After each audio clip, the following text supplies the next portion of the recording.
દર્શક મિત્રો, વાત કરીશું એક વડીલ સાથે કે જેઓ મીઠું અહીંયા પકવે છે. શું નામ છે આપનું? કાંતિભાઈ. ઉંમર કેટલી છે કાકા તમારી? 67. 67. શું કહેશો આજે પરિસ્થિતિ અત્યારે થઈ? પરિસ્થિતિમાં શું છે, એકદમ આબેહૂબ કહેતો છું. જે આમાં કંઈ લાંબુ લચેડું એવું કરવાની જરૂર નથી. જે સત્ય હશે તે તમારી સામે હશે. જો આ લગભગ હું 40 થી 45 વર્ષથી મીઠું પકવું છું. હે ને ત્યારે 1968 ને રેલ આવેલી. ત્યાર પછી આ બીજી વાર આવું થયું.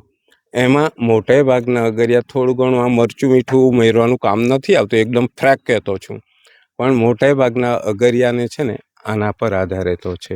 જુવાનિયા તો કોઈ આવે એકદમ આબેહૂબ કહેતો છે જેવું છે તેવું. એટલે એના પર આધાર એ દરાસણા, પાગલ, કરદીવા, છરવાડા આ મોટે ભાગના અગરિયાનું આના પર આત્મનિર્ભર કહેવામાં આવે. તે મોરારજી દેસાઈ જ્યારે વડાપ્રધાન હતા ને અમારા ધરાસણામાં, એકવાર સ્ટેજ બનાવ્યો પછી ડાઉટ ગયો.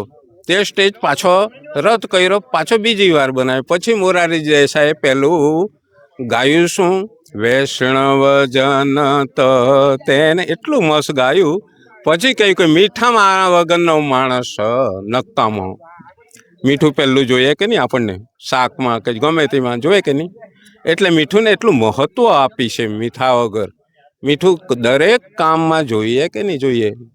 એટલે મીઠું એટલું ઉપયોગી છે માણસને. આજે આધેડ વયના જે ઉંમર લાયક તે બધા મીઠું પર આધારિત છે. મીઠું પર એના પર જીવતા છે. જી તો દર્શક મિત્રો, મીઠાના અગરિયા જે હતા એમની સાથે આપણે વાત કરી, સંચાલકો સાથે, ભાગલ અને છરવાડા ગામના સરપંચ સાથે આપણે વાત કરી. અને ખૂબ જ આજે કહેવાય કે આ દુઃખદ ઘટના છે. ઘણા બધા પરિવારો નાશ થઈ ગયા છે અને ભયંકર તબાહી સર્જાઈ છે. ત્યારે 40 થી 45 ડિગ્રીમાં કદાચ કોઈક વાર તાપમાન વધી પણ જતું હોય છે. એવા ધોમધકતા તાપમાં કાળી મજૂરી કરીને પોતાના પરિવારનું ગુજરાન ચલાવતા જે અગરિયાઓ છે, એમનું જે મીઠું છે સંપૂર્ણપણે નાશ થઈ ગયું છે. આખા વર્ષની એમની જે કમાણી કહેવાય એ નાશ થઈ ગઈ છે. આ બાજુ પણ આ પરિસ્થિતિ જોઈ શકો છો. અને જે અંદર ઇન્ટરવ્યુમાં કીધું કે 100 ગ્રામ જેટલું મીઠું પણ બચ્યું નથી. ને આનંદભાઈએ સરપંચે જે વાત કરી, આટલા દિવસ પાણી ઉતરી ગયા પછી આજે લગભગ ચોથો કે પાંચમો દિવસ છે, અહીંયા કોઈ જોવા પણ નથી આવ્યું. લોકોને સહાયની વાત તો દૂર છે, પરંતુ અહીંયાથી સૌ એવી આશા રાખી છે કે સરકાર તરફથી એમને સહાય મળે.